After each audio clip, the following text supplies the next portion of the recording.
Trigger warning, spoiler alert, it's starting to look like Shanna Christmas. You are experiencing the Tom Kelly Show. Do you get the Christmassy things all the time? Of course. Yeah, they're like your whole life. Well, it's a stage name. Is it a stage name? Yes. I was born on Christmas. Oh my God, That's why it's worse. It's so much worse for me. That's why I use it for attention. Oh my gosh, so I don't feel bad about making the awful pun.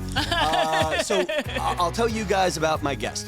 So if you've been following the podcast lately, I've been trying to go to different comedy things and try to meet new people that I would not ordinarily meet. And Monday I went to a show called Butterboy, was it? Mm-hmm. At the Littlefield or Litchfield? Littlefield. At the Littlefield Theater in Brooklyn. It's, you know, if I generally work with Long Island Road guys, this is more artsy a form of comedy than I usually do. And I love the show. And one of my favorite comics on the show, she has a book. Well, we're going to work backwards. I want to get the plug out first. It's called You Ain't Nothing But a Bitch with a Wig On. And I'm going to work backwards and say this is the book. It's a comic book, and I know we have Marianne who works in healthcare, and it's about your experiences being a black woman working in healthcare with all white patients, which struck a nerve for me. Just as a person who loves some old white people who have been in healthcare. Yeah. We'll hit that in a minute, Okay. and then before that even, and we've talked about it on the podcast, as a guy who is 5 blank. Then you were just talking about dating short men, and I have tended to date taller women, and that kind of became I was like, oh my God, she's so cute. But then you talked about throwing men into ceiling fans, and I was over it. No, and me getting thrown into ceiling fans. you were the one who gets thrown into the because ceiling the fan. little men always try to pick you up. Okay, really? Yeah. I won't. Yeah. Well, you're not a 5'7". You're not a short king. No, now what is the rule? Okay, so it was almost weird. I almost don't want to go too far down the road so I don't come off as weird. But I dated the one who got away was 6'5". Wow. The one who, if she came through the door right now, and I would drop it all for, was 6'5". Wow. And then I dated a second girl who was 6'4" to spite her. Oh, wow. The 6'4" was more casual hookups, but and being honest, it just felt right. Like athletic girls felt right. Yes.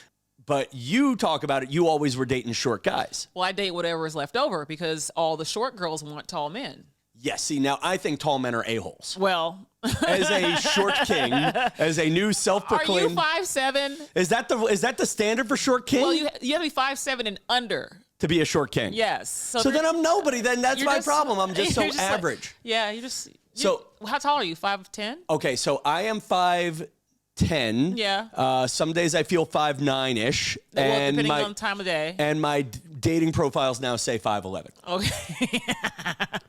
And so that's safe, right? But these women who are like 5'5" want 6'5". Yeah, well, first, so I worked at a bad dating reality show 100 years ago. Which one? It was called Eliminate. It was like, do you remember? MTV. Wait, how old are you two? I can't tell I'm with 41. you. Okay, so you have this vibe of, I can't tell if you're 20 or 40. I'm very immature. Okay, yeah. To be honest with you, on stage you were mature, and then when I was talking to you off stage, I'm like, I have to get away. This college kid is gonna blow the "you're a creepy old dude" whistle. Get the hell out of here. Yeah, no. When you were seducing the tall black guy, when you're yelling, "Oh my God, tall black guy!" and that's what you're yelling. Yes, I'm like, I need to get going. Let's start the car. Hopefully, this comic book is good. Yeah, I'm 41, so I'm Eliminate. Do you remember? So I had a job. In roughly 2003 to 2005-ish, where I would go to bars and find promiscuous women to be on the show. Yes. And there was one standard for finding men. Yes. They didn't care if you looked like Idris Elba. They didn't care if you looked like Tom Cruise. They didn't care if you looked like Brad Pitt. Insert your list of sexy men. Right. If the man was not over 6'1", the casting director didn't even want to see him. Yep. It didn't care if they were an accountant. They didn't care how much money they had. Mm-hmm. They just felt women would not fight over average height men. That's right. And you're in that zone. Well, I don't care because I've been this tall since I was 14. Right. And so I realized if I'm limiting myself to men taller than me, I'm 6'3". That's very tall for a woman. So my only option is 6'3" or up. If I'm looking at it that way, and there's not that many of them, and they also don't like tall women. See, I think, without getting into tall men, tall women, or anything like that, I think men who can score become a-holes. Sure. So if you're a tall man and you can score It's with easy. anybody down, you're an a-hole. It's easy. Yeah. Like, do you watch Barry? I have, but have not watched more than 1 or 2 episodes. There's an episode where his character literally gets an audition with like some big time director just because he was tall, like Michael Bay or something like that. And he was like, "Do you like him? He's tall." And he was like, "I do." It was like all he had to, he just got to meet one of these huge like people in Hollywood just because he was tall. And his girlfriend's an actor is like, "What the hell, dude? I've been working my ass off and you're getting to meet these people because you're tall." But yes, tall and people with good hair. That's the other one that's killing me. Is I've grown my hair out. It doesn't look as bald as it used to, but tall. Women are not going to fight over an average height dude. Yeah, and especially one with thinning hair and a 1-bedroom apartment. It's really upset. I mean, if you live by yourself in New York City, though, like that's come on. Yeah. Now you were talking about your ex. Where are you? Actually, tell everybody where you're staying this week. Is that true? Yeah, I'm staying at my ex-boyfriend's apartment. Your ex-boyfriend's apartment. Yeah. Okay. Actually, how tall was he? He's 6'5". It's my first time. See, that's my proof. Listen, there you go. There you go. That was my first time dating someone taller than me, though, in my entire life. I've never dated anybody taller than me. That was my first time. Okay, I mean, that's what I knew would happen to the ex was she would find a 7-foot tall guy and be happy, and that's generally what happens. But you're dating a 6'5" guy, and but you get along with him well enough to stay in his apartment. Yeah, we're still friends. We're friendly. Okay. I wish he would have like beat me up or something like that, so it wouldn't. So because we're still friendly, it feels weird. Really, I'm not good at being friends with exes. Well, that's my only ex, so I don't know how else to only behave. Ex? Yeah. How long were you with him? 3 years. Okay, and your only ex? I mean, I don't want to count the first one. He was a pimp. That's another story. We only got 20 minutes. Anyway, but yeah, we're friends. We're friendly. I'm happy for him and stuff, and I wish him the best. It wasn't like some big, huge ordeal where he was like cheating on me all the time and being abusive. He was just like, we ran our course. And does he have a significant other now? He does. And how does she feel about you staying in his place? I don't know, but I do know she unfollowed me on social media. So it's so funny. My friend was like, I know her. Who is she? Well, she's somebody that I met when I was here. Like he knows her from back in the day or whatever. So it's one of his friends from whenever. Yes. Gotcha. But my friend, when I was explaining to her how the girl unfollowed me, she was like, that sounds like a coup. And I was like, what do you mean? She was like, well, she only became friends with you online so she could watch you guys. And then when she finally got her man, now she doesn't need to see what's going on with you because she won. So she staged a coup to kind of keep an eye on you. Well, and not also, because she was my she friend. doesn't need you to have a back door into his life. I would block you. It's fun. She didn't block me though. She just unfollowed me. So she kept me as a follower so I could see what she's doing. Wow. Because on Instagram, you can unfollow and it says, can you remove this follower? And you can say yes. She chose to leave me as a follower for her, but unfollowed me. Is she a comic or is she? She's a singer, musician. But I'm going to give her a moment of credit. Sure. Don't overthink.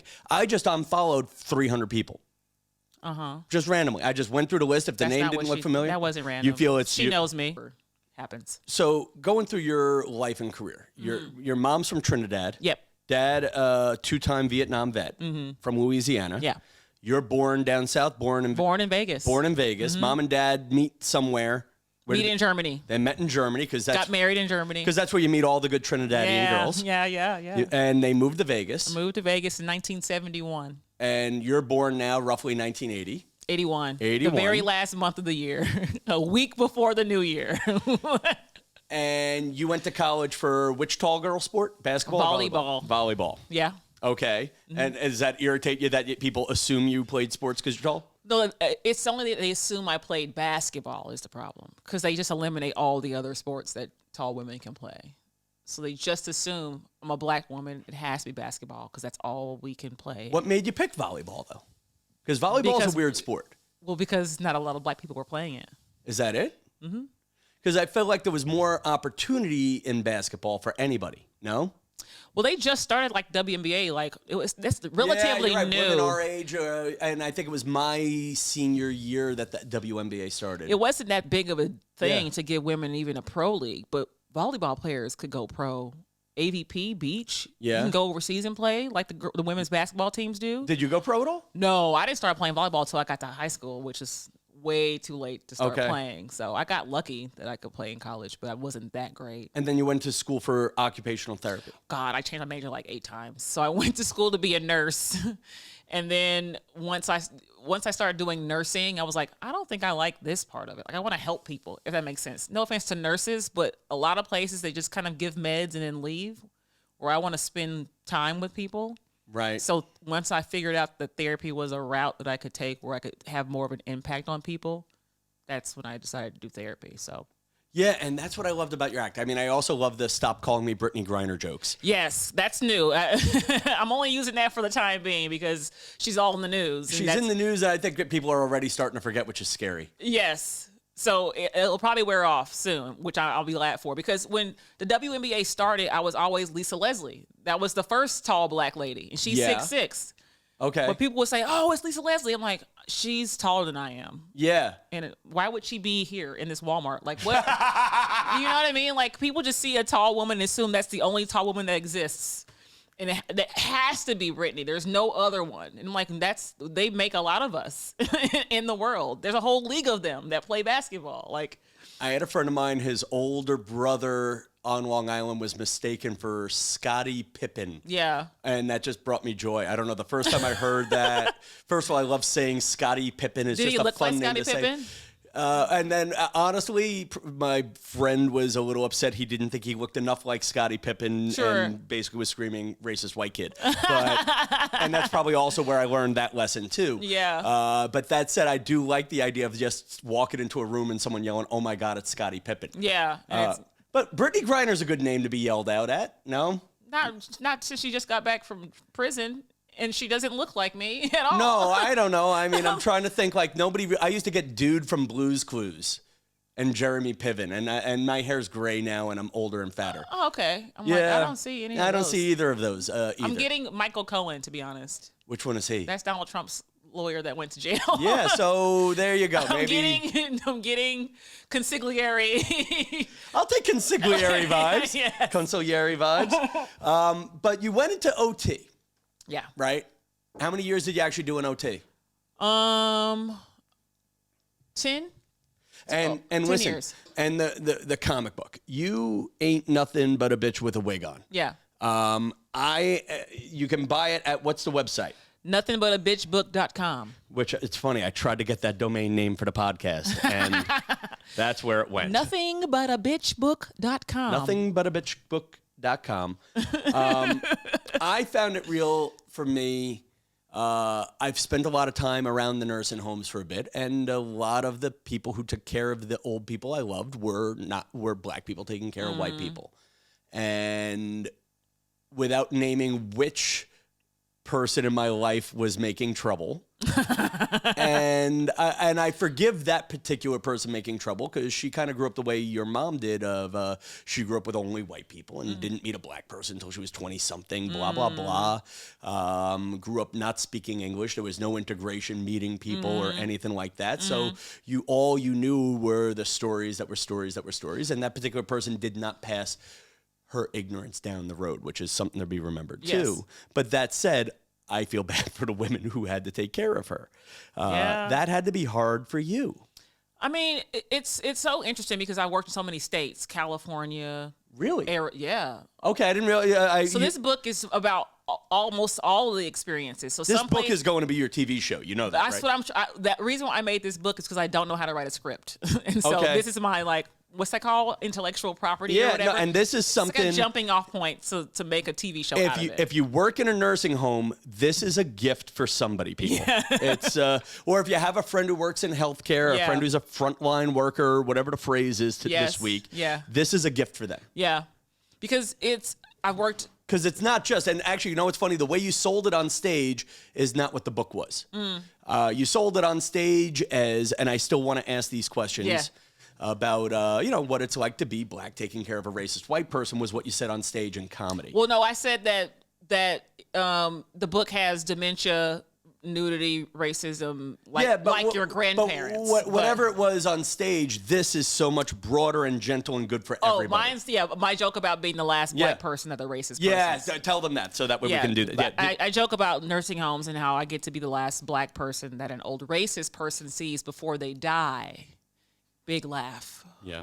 And then I bring up the book because I'm trying to tie that experience to, I also have other stories about working in healthcare and you should buy it or you're racist. And so some of it's racist white people and some of it's there's other races in there too. And actually, I think there's also moments of people coming together in the comic book. No, but people who may have grown up the way my friend I was just describing grew up. That may not have met a black person until they were 85 and in diapers. Yes. And then they go, "Oh, you do that too?" Oh, yeah, your mom. You changed my mind about black people.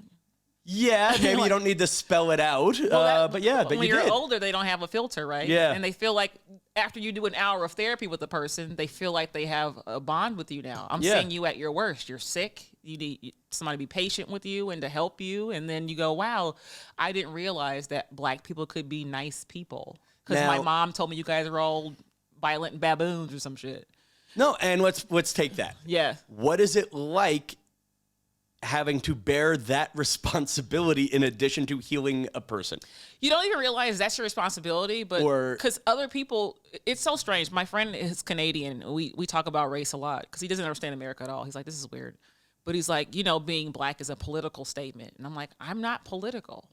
I don't walk into places, but being a black person here brings politics with it, right? Whether you want it or not. Exactly. Yeah. So I'm not interacting with people like I'm going to be the person, the standard bearer of your experience with black people. I'm just being me, and that person's having an experience because they've never had that before. I've dealt with all kinds of people, so I'm not like everybody's the same to me because I've seen you all naked.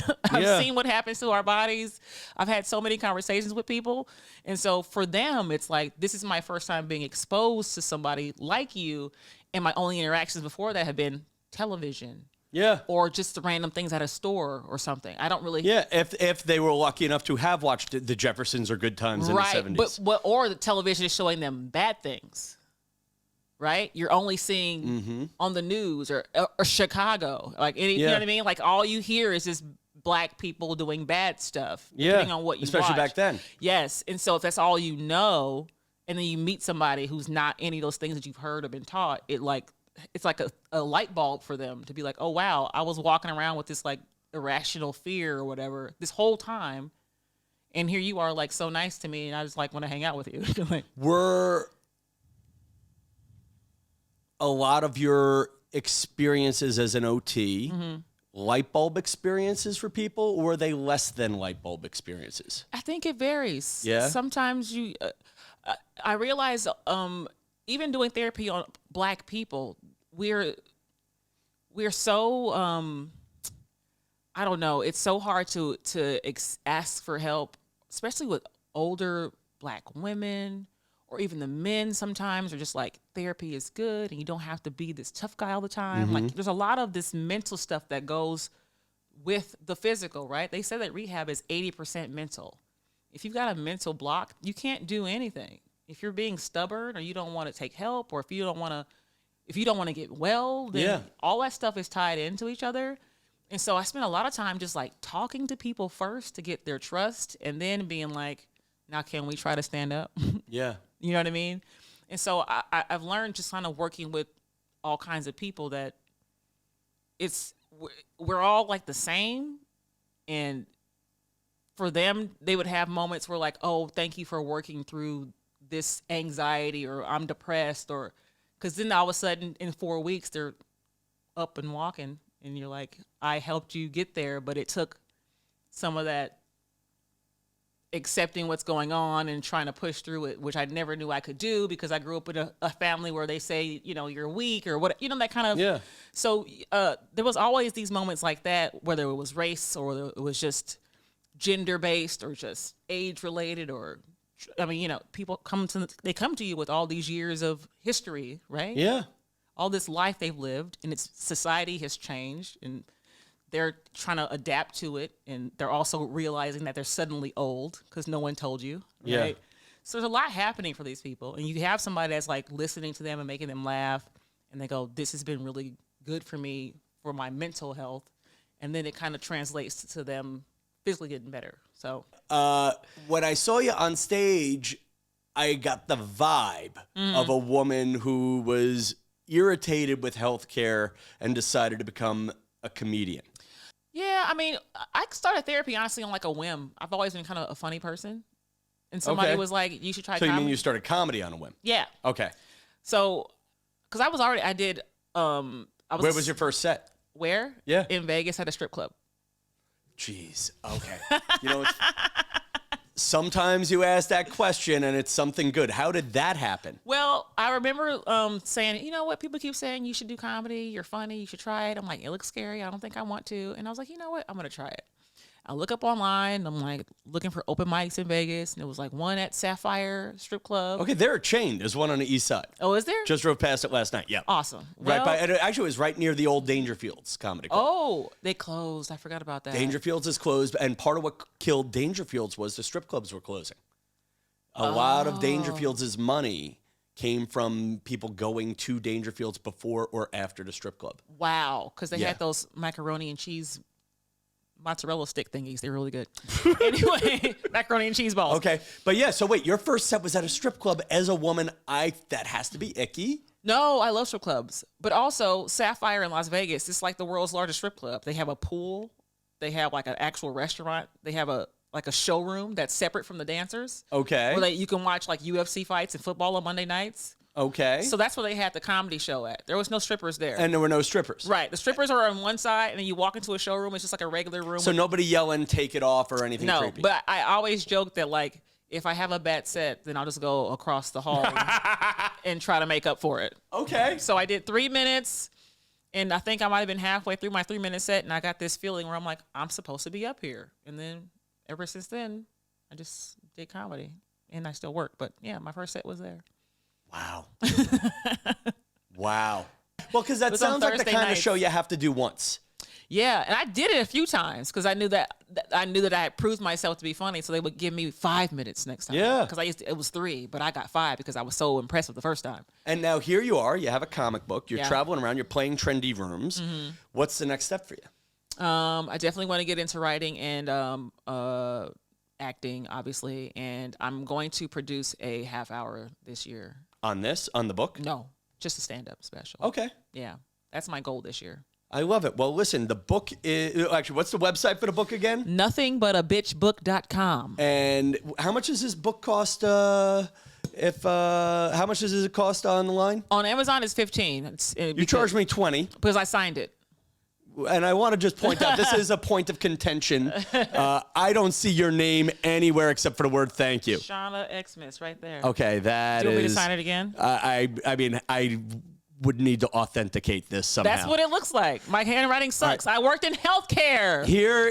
What do you want it to look like? Flowers and bullshit? So, yes, Flowers and Bullshit, by the way, the name of my podcast, Flowers and Bullshit. Here's what I'm going to offer.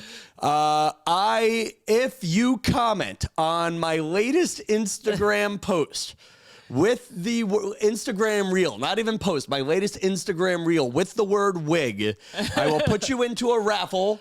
And if I get, write the word wig, you're in a raffle, and I will mail the book to the raffle winner. Oh, wow.